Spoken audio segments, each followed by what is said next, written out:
حضرت قاسم بن حسن امام حسن کے بیٹے تھے.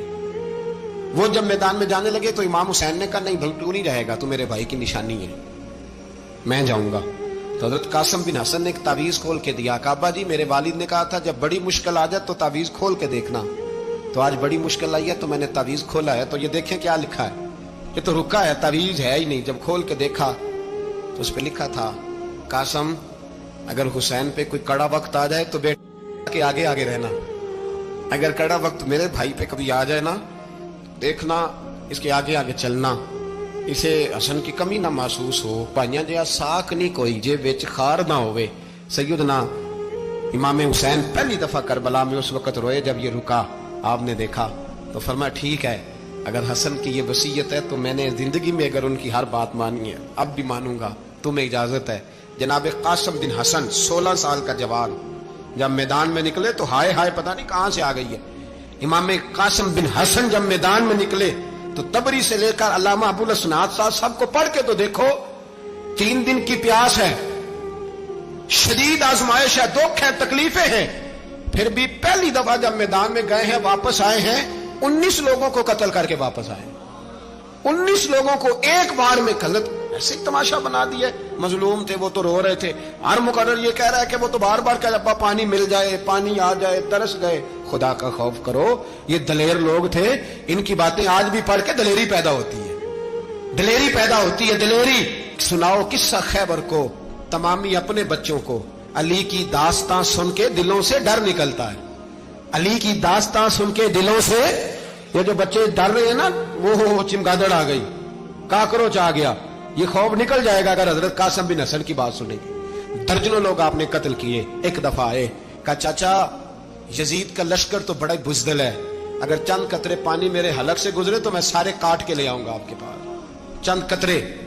لیکن تھوڑی دیر گزری, عمر بن سعد کہنے لگا اکیلے اکیلے جاؤ گے تو علی کا پوتا ہے, یہ سب کو مار دے گا, کٹھے جاؤ. چاروں جانب سے تیر برسے, ایک تیر لگا آ کے گردن کے پیچھے, بس جناب سیدنا قاسم بن حسن گھوڑے سے نیچے گرے.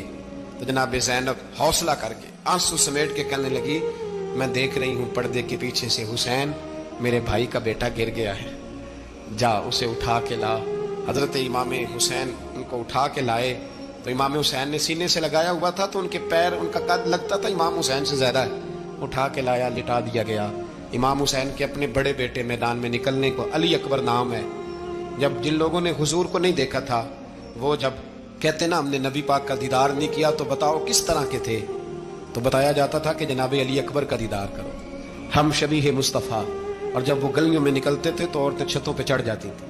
جناب علی اکبر رضی اللہ تعالیٰ عنہ تلوار لے کے میدان میں نکلے, جوان بیٹے دینے بڑے مشکل. او یارو رٹا کیا ہے یہ تو بتاؤ, کہ ظالم آدمی حکمران ہے, یار یہ رٹا ہے, ایک ظالم کا رستہ روکنا ہے, اس رٹے کے لیے ہم شبیہ مصطفیٰ. جناب سیدنا امام علی اکبر میدان میں نکلے, بڑے لوگ مارے, بڑے, پھر ایک تیر ان کے بھی گلے میں لگا, اور جب وہ گرے نا زمین پہ تو حضرت امام حسین دوڑ کے آئے, دوڑ کے, اور جب تشریف لائے تو ان کے گلے سے تیر کھینچا. تو ایک جملہ لکھا ہے صاحب تبری نے, اس نے حد کر دی, کہنے لگے تیر کھینچا تو امام حسین کی آنکھوں میں آنسو آئے, کہنے لگے کاش جناب ابراہیم آج میرے سامنے ہوتے تو میں انہیں کہتا کہ آپ نے تو بیٹا ذبح کرتے وقت آنکھوں پہ پٹی باندھی تھی, دیکھو میں کھلی آنکھوں سے بچے ذبح کر رہا, کھلی آنکھوں. کاش جناب ابراہیم خلیل ہوتے تو انہیں کہتا. جناب علی اکبر بھی شہید ہوئے. حضرت علی اصغر کو تو اچانک اٹھایا تھا امام حسین, باہر نکلے تو گردن پہ تیر لگا تو 6 مہینے کا بچہ وہ بھی شہید ہوا. خون اچھالا آسمان کی طرف تو کہا مولا دیکھ لے, میں نے 6 مہینے والا بھی نہیں بچایا, وہ بھی دے دیا ہے. پھر حضرت عباس کو بیٹیوں نے کہا کہ اب نہ, کچھ کہتے ہیں پہلے شہید ہوئے, کچھ نے لکھا بعد میں, کہ اب ہم سے پانی کے بغیر نہیں رہا جاتا. تو جناب عباس پانی کا مشکیزہ لے کے نکلے, باہر نکلے, ایک ہاتھ کٹا, دوسرے پہ مشکیزہ وہ بھی کٹا. دیکھ لو میں پس منظر پہ ہوں ابھی تک, میں بتا رہا ہوں کہ جہاد کس کے خلاف تھا, ظالم حکمران کے خلاف, ظالم کافر کے خلاف نہیں, مشرک کے خلاف نہیں. حضرت امام حسین رضی اللہ تعالیٰ عنہ نے ہر جگہ ایک ہی بات کی کہ یزید شرابی ہے تو بچے کٹوا دوں گا, شرابی کو ووٹ یہ ایک نہیں، ہر کتاب میں یہی لکھا، ہر کتاب میں، اور ہر مسلک کی کتاب۔ یزید چونکہ مجرے دیکھتا ہے، رنڈیوں کا ناچ دیکھتا ہے، بچے کٹوا دوں گا، اس کے ہاتھ میں ہاتھ۔ امام حسین نے فرمایا چونکہ اللہ کی حدوں کو توڑتا ہے، حقوق اللہ پامال کرتا ہے، حدود اللہ، بچے کٹوا دوں گا لیکن اس کے ہاتھ میں ہاتھ۔ سارا دن خود مجرا دیکھنا اور 10 محرم کو 2 دیگیں پکا کے حسینی بن جانا، سارا سال خود گند مند کرنا، شرابیوں کے ساتھ رہنا، اور 10 محرم کو 2 آنسو بہا کے یاد رکھنا۔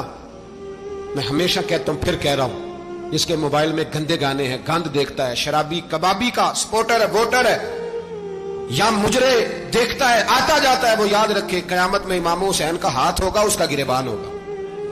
ہم سے نہ رقم ہوں گے قصیدے یزید کے، ہم لوگ تو حسین کے سیرت نگار۔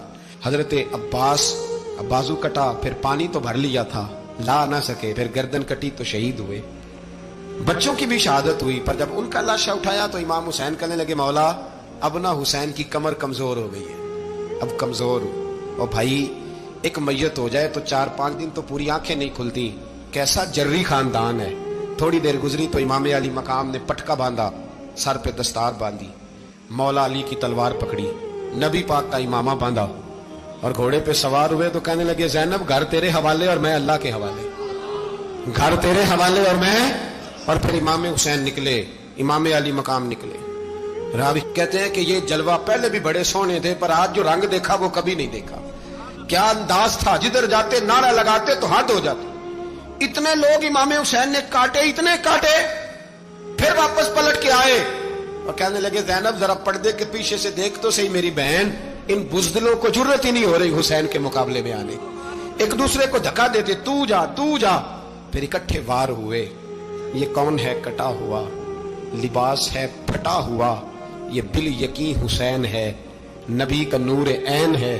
پھر چاروں جانب سے تیر برسے تو امام علی مقام چونکہ نماز کا وقت ہو گیا تھا، اترے گھوڑے سے، خون بہ رہا تھا، گرم ترین ریت سے تیمم کیا، سر سجدے میں رکھا، اور جب شیما راو کی گردن کاٹنے لگا تو کہنے لگے ٹھہر جا ذرا رب سے ایک بات کر لینے دے۔ اور پھر بولے امام حسین، کہنے لگے مالک تو اب بتا کہ حسین سے راضی ہے کہ ناراض ہے، تو بتا۔ تو پھر ایک آواز آئی، یا ایتھا النفس مطمئنہ ارجعی الی ربک راضیۃ مرضیہ، فرمایا نفس مطمئنہ واپس آ جا، تو اللہ سے راضی ہے، اللہ تجھ سے راضی۔ امام حسین وہاں شہید ہو گئے۔ اب یہ قافلہ امام حسین کا سر کاٹ، ذرا دیکھنا غور کرنا، سر کاٹ کے نیزے پہ رکھا ہے، جسم کربلا میں پڑا ہے، عورتوں کو گھوڑوں پہ بٹھا کے لے جایا گیا یزید کے دربار میں۔ یزید پہلے عبید اللہ ابن زیاد نے بدتمیزی کی، پھر یزید نے کی۔ سعودی عرب کا ایک مولوی بول رہا تھا، سعودی عرب کا، ان سے بھی بڑا عشق ہے، جس نے تقریر سننی ہو میرے پاس ہے۔ ہمیں لوگ مشورے دیتے ہیں کہ جو یزید کو اچھا کہے اور حسین کو باغی کہے اس کو ہم امام مان لیں، اس بے شرم بے حیا کو جو نبی پاک کے گھرانے کے بارے میں بکے اسے امام۔ سعودی عرب میں مسجد نبی میں درس دینے والا جس نے تقریر سننی ہو میرے پاس ہے، وہ کہتا ہے یزید تو بڑا اچھا آدمی تھا، اس نے تو بڑی خدمت کی، تو میں نے اسے کہا رشتہ داری کر لیا یزید کے ساتھ، قریب ہو جا۔ شرم نہیں آتی؟ آج بھی نبی پاک کا دل دکھاتے ہو، حیا نہیں آتی، خیال نہیں آتا؟ اور لوگ گھر میں بیٹھ کے باتیں کرتے ہیں، کہتے ہیں جی جو بیت اللہ میں ہو وہ بھی برا ہو سکتا ہے۔ بیت اللہ میں تو 360 بت بھی تھے، وہ اچھے تھے۔ مدینے میں تو 360 منافق بھی رہے، پوری سورہ منافقون نازل ہوئی، وہ اچھے تھے۔ عجیب تماشا بنا دیا لوگوں نے مذہب کا۔ کہتا ہے یزید نے تو بڑی خیر، وہ تو عبید اللہ ابن زیاد نے قتل کیا۔ بے شرمو، اگر عبید اللہ ابن زیاد نے بھی قتل کیا تھا تو حکومت کس کی تھی؟ تو پھر یزید نے عبید اللہ ابن زیاد کو سزا کیوں نہیں دی، بلکہ ایک جگہ 2 گورنریاں دی اس کو؟ یہ حال کیا۔ بلکہ سنو کہ یزید چھڑیاں مار رہا تھا، چھڑیاں امام حسین کے لبوں پہ۔ تو نعمان بن بشیر صحابی تھے، بول پڑے، کہنے لگے او یزید بدبخت، ہاتھ پیچھے اٹھا، مجھے اللہ کی عزت کی قسم میں نے سینکڑوں بار نبی پاک کو ان ہونٹوں کو چومتے دیکھا ہے۔ حضرت جناب زینب عورتوں کے مجمع میں پیچھے ہو کے بیٹھی ہیں۔ یزید کے پاس جب پہنچا لشکر تو یزید کہنے لگا دیکھو اللہ نے مجھے عزت دی اور میرے مخالفوں کا کیا حال ہوا۔ تو بی بی زینب بول پڑی، اتنے صدمے سہے پر آواز توانا ہے، جاندار ہے، جاندار۔ ہمارا کسی بندے سے جائیداد کا رٹا نہیں، ہم تو چاہتے ہیں امت اکٹھی ہو جائے، لیکن جو بندہ نبی پاک کی ماں کو دوزخی کہے، حضور کے باپ کو جہنمی کہے، یزید کو امیر المومنین کہے، اس کے ساتھ اتفاق رائے کر لیا جائے، یہ مذہب ہماری سمجھ میں نہیں آتا، بالکل نہیں آتا، قطعاً نہیں ہماری سمجھ میں آتا۔ کیسے اتحاد کر لیا جائے، یا تو میرے بھائی جو ہمارے ابا کا مخالف ہو، اس سے اتحاد نہیں ہوتا، اور جو نبی پاک کے والد کو دوست کی کرے اس سے اتحاد ہو جائے۔ کہتے ہیں جی وہ جی اتنی فرقہ واریت ہو گئی، ہم کس مسجد میں جائیں؟ 60 پارٹیاں پاکستان میں رجسٹرڈ ہیں جو الیکشن لڑتی ہیں۔ کبھی کسی بندے کو ٹینشن نہیں ہوئی کہ کس کے پاس جائیں کس کے پاس نہ جائیں، کبھی نہیں کو بولا کہ اب وہ بھی کھڑا ہو گیا، وہ بھی، کوئی ٹینشن نہیں۔ مذہب کی باری ٹینشن ہو جاتی ہے، اتنا بڑا مذہب ہوتا ہے بھائی، غلط بندے بھی آ ہی جاتے ہیں بیچ میں، تھوڑا پہچان کے چلنا پڑتا ہے صحیح کون ہے اور غلط ہے۔ اور یہی تو ہمیں امام حسین نے بتایا ہے کہ مذہب کے اندر ہی تم نے شناخت کرنی ہے کہ بندہ ٹھیک کون ہے اور بندہ غلط ہے۔ یہی تو کربلا ہے، یہی تو امام حسین نے بتایا، کفر اسلام نہیں، حق اور باطل۔ تو سمجھیے گا، حضرت سیدہ زینب نے جب سنا نا کہ یہ کہہ رہا ہے کہ مجھے اللہ نے عزت دی، تو جناب زینب بولی، نعمان بن بشیر کہتے ہیں بی بی بولی، اتنے صدمے ہیں پر جناب زینب بولی اللہ اکبر، اس انداز میں بولی کہ پہلے قرآن مجید کی آیت پڑھی، کہنے لگی وَتُعِزُّ مَن تَشَاءُ وَتُذِلُّ مَن تَشَاءُ بِيَدِكَ الْخَيْرُ إِنَّكَ عَلَىٰ كُلِّ شَيْءٍ قَدِيرٌ۔ اور پھر کہنے لگی یزید تو بکتا ہے، کہتا ہے کہ تو عزت والا ہو گیا، یہ تیری حکومت ہے، 4 دن گزرنے دے، تجھ پہ کوئی لعنت بھی نہیں برسائے گا، اور میرے بھائی کا قیامت تک ممبروں میں اور خطبوں میں ذکر ہوا کرے گا، وقت گزرنے دے۔ جب جناب بی بی زینب بول رہی تھی تو حضور کے نابینا صحابی پاس بیٹھے تھے، جناب نعمان بن بشیر کا ہاتھ ہلایا، ہلا کے کہنے لگے کیا علی آ گئے؟ تو علی کی آواز لگتی ہے، جبریل امی بول رہے ہوں جیسے، حکمت کے گوہر رول رہے ہوں جیسے، دربار دمشق میں بی بی زینب کا خطاب، منبر پہ علی بول رہے ہوں جیسے۔ میرے بھائی بس کربلا والا قافلہ تو مدینے پہنچ گیا، 3 سال یزید نے حکومت کی، شرابیں عام ہو گئی، مکے پہ حملہ ہوا، خانہ کعبہ کا غلاف جلا، مدینے پہ اس نے حملہ کیا، 3 دن مسجد نبوی میں اس نے گھوڑے باندھے، مسجد نبوی میں صحابہ کو نکال کے اپنا اس نے امام مقرر کیا، لیکن پھر امت نے اسے قبول نہ کیا، پھر وہ رسوا ہوا اور آج تک وہ رسوا ہے۔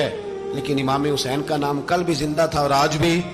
درس یہ ہے، پیغام یہ ہے، پیغام یہ ہے، یاد رکھو موت تیزی سے آ رہی ہے، ہمارے ساتھ والے دائیں بائیں والے سب چلے گئے، اسی طرح نمبر لگے گا، ایک دن اعلان ہوگا، ضمیر کے قیدی بن کے زندگی نہ گزارو، بالکل نہ گزارو، یہ تھوڑی سی زندگی ہے، دنیا سجن المومن، حق بات کرو، حق پہ ڈٹنا سیکھو، دین سمجھو، خبردار رسول پاک صلی اللہ علیہ وسلم کے دین میں ظالم، جابر، فاسق، فاجر کی کوئی گنجائش قطع نہیں ہے۔ اپنے آپ کو سمیٹو، اپنے آپ کو سنبھالو، دین میں اپنا کردار ادا کرنے کی کوشش کرو۔